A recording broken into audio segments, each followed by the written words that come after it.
يا كوارع لو انا زحمه اشترى شي زحمه لو اشترى ايه زحمه ايه حتى شوي سيد سليمات سيد هيدا برشينا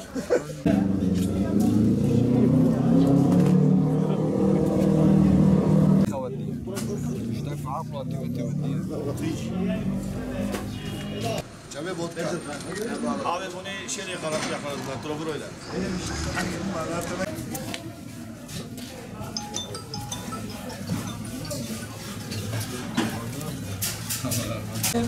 Sayıkken Gelmiyorum abi. seni meşhur edeceğiz.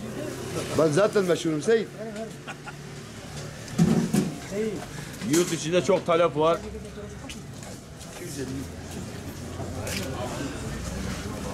Hüseyin hamsiyeme hazırlan ama içine girdi şu an. Bu da var ha. Ama sana da mı demek?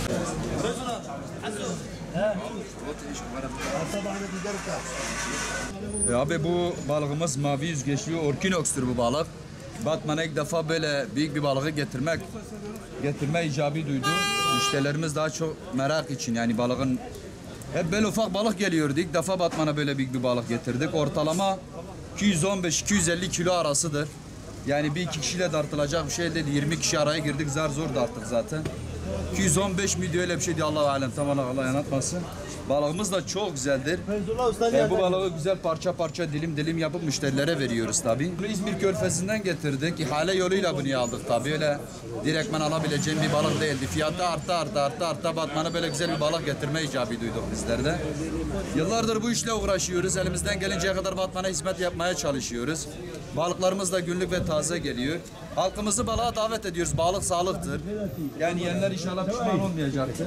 Abi bunu talep üzerine doğru keseceğiz. Yani ilk başlarda talep az çıkarsa yarına bırakacağız büyük ihtimal. Ama talep çok çıkarsa parça parça dilim dilim böyle keseceğiz harcayacağız. İsteyen 2 kilo, isteyen 3 kilo, isteyen yarım kilo bile alabilir. Parça parça kesebiliyoruz. Abi mükemmel bilgi var. Bizler bile hayret kalıyoruz yani böyle güzel bir balığı gördüğümüz zaman insan tesirinde kalıyor yani. Böyle balıklar nadir geliyor ha. Kıymetini bilmek lazım. Batman halkının buraya gelip teşrif etmesini istiyoruz abim benim. Öncelikle Batman'a böyle bir balık ilk defa geliyor. Çok yani hayretler içindeyim. Öyle bir balık daha önce gelmemişti Batman'a. Yani böyle bir balığı Batman'a getirmek biraz cesaret ister.